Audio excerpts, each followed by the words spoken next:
Si Mateo at si Katrina. Kaya pala hindi pa ako pinapasala ni Mateo.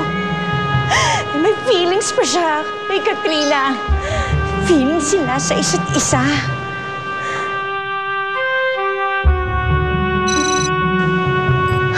Tessa, this is not a good time to call. At anong kailangan mo? Sungot naman na ito. Nag-udyos pa naman ako sa'yo. Ganun. At ano naman yung good news?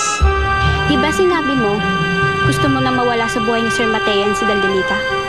Well, your wish is granted. Kasalukuyan na siyang nakasakay ngayon sa truck papunta sa dulo ng Pilipinas. Ha? Kinain na ba ng zombie yung brain mo? Ba't mo ginawa yun? Ha? Di ba sabi mo, gusto mo mawala yung problema mo? O, di wala na si Daldelita. Wala na rin problema mo.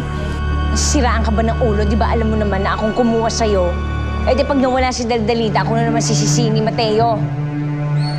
Alam mo, di ka nag-iisip. Hanapin mo si Daldelita sa lalong madaling panahon. Malayo na siya. Get her! Ay, ano ba naman yan? Siya na nga yung ginawa ng paraan. Ako pa nga yung masama. Visit!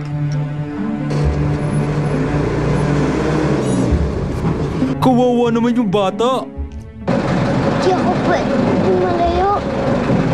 Naku, malayong-malayong biyahe natin. Patungo tong truck na ito sa probinsya. Dito sa Manila, lahat nagmamahal sa akin. Sigurado, mag-aalala lahat yun. Si Tatay Mateo, si Mother Daisy, si Bobby. Love na love ko sila. Ayaw ko pong malayo sa kanila. Kahit po inuubos po ni Bobby ang pagkain namin, love na love ko pa rin yun. Babay din nga din po siya, parang kayo. Teka, itong Bobby ba to yung punggok? Opo, siya na nga po yun. Naiintindihan mo kami? Opo, Si Bobby? Yung baboy na pinaglihi sa duwende? Yung feeling pogi? opo, siya nga po. Kilala niyo po si Bobby? Sus, si Bobby? Kilalang kilala ko yun. Kababata namin yun. At sabi mo, kaibigan mo siya? Hindi ko lang po siya kaibigan. Para ko na din po siyang kapatid. Nakakalungkot na lang. Kasi malalim na ako sa kanya. Huwag ka malungkot, Daldelita. Hindi pa uli ang lahat. Tutulungan ka naming makabalik sa pamilya mo. Lalo't espesyal pala sa'yo ang kababata naming si Bobby. Baboys, you know what to do. Ano yan? Nakabili ng mga baboy. Baka may problema. Hinto mo muna yung sasakyan. Sige. Narinig yata tayo ni Manong Driver. Anak ng baboy naman, oh. Ano nakapasok yung batang yan dyan? Bata, di ka nga dito sa labas. Anong ginagawa mo dyan? Maraming salamat po, Manong Driver. Ayoko lang naman po talagang pumasok dito eh. Paano ka nakapasok dyan? Iniwan po kasi ako dito ni Ate Tessa ko. Sinong Tessa? Paano na kaya ito? Maghahatid pa kami ng baboy at mahuli na kami. Manong Driver, baka pwede nyo naman pong pakawalan sila Muma, Bachoy, at saka si Chabulina. Oh, sino naman yung mga yon? Sila po. Ikaw talagang bata ka, pinangalanan mo pa yung mga yan. Pero hindi na namin sila pwedeng pakawalan dahil kailangan na namin sila i-deliver kay Ma'am Lydia. Daldelita, hayaan mo na. Tanggap na namin ang aming kapalaran. Naging masaya naman ang aming buhay dito sa lupa. Ikamusta mo na lang kami kay Bobby, ha? Sige po, makakarating po. Maraming salamat po. Hindi po kita makakalimutan. Bye! Daldelita, ka na nga alaga ko. Ate Tessa, pinalikan niyo po ako? Salamat ka, naawa ako sa'yo. Hindi ko lang kailangan ng trabaho. Halika na nga, umuwi na tayo.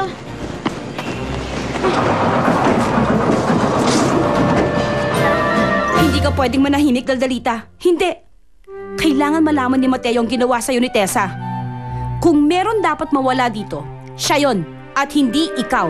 Mother Daisy, ayoko pong mawala si Ate Tessa. Kahit madalis na po akong inaaway, ate ko pa rin po siya.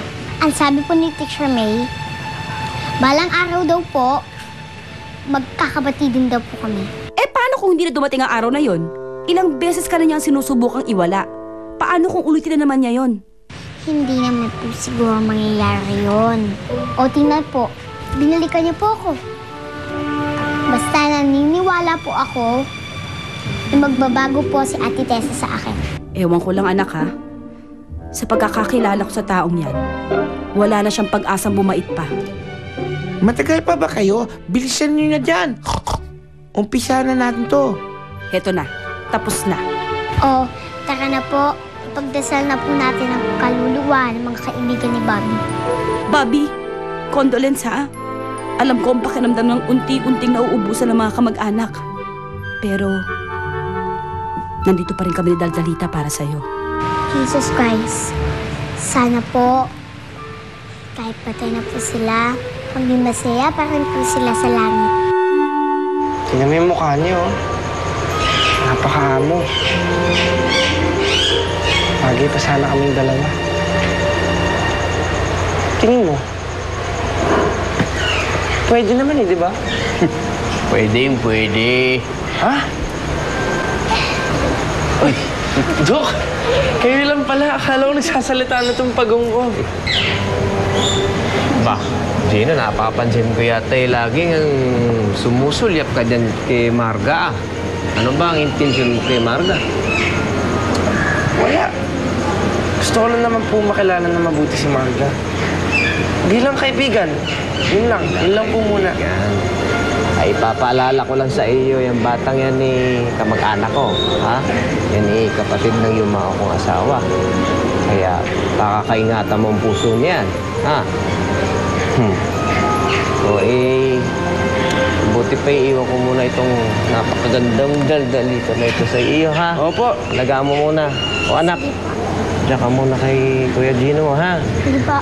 Doon lang ako sa clinic. Diba ito Mateo? Sige po. Sige po. Daldalita. Daldalita, gusto mo makita yung mga hamsters? Yes po. Tara. Ayun dami Meron dago, may fat-tailed gerbil. Tapos ito, may golden hamster. O, diba, ang dami? Opo.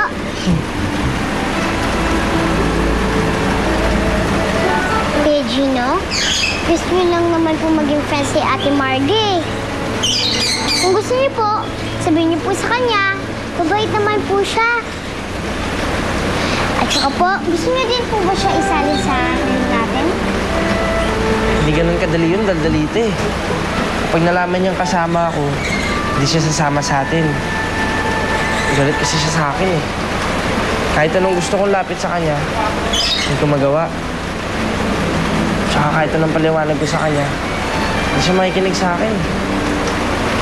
Alam mo ba yung feeling na yun? Ano ba naman itong sinasabi ko? Bata ka pa eh. Hindi mo naman ako maintindihan.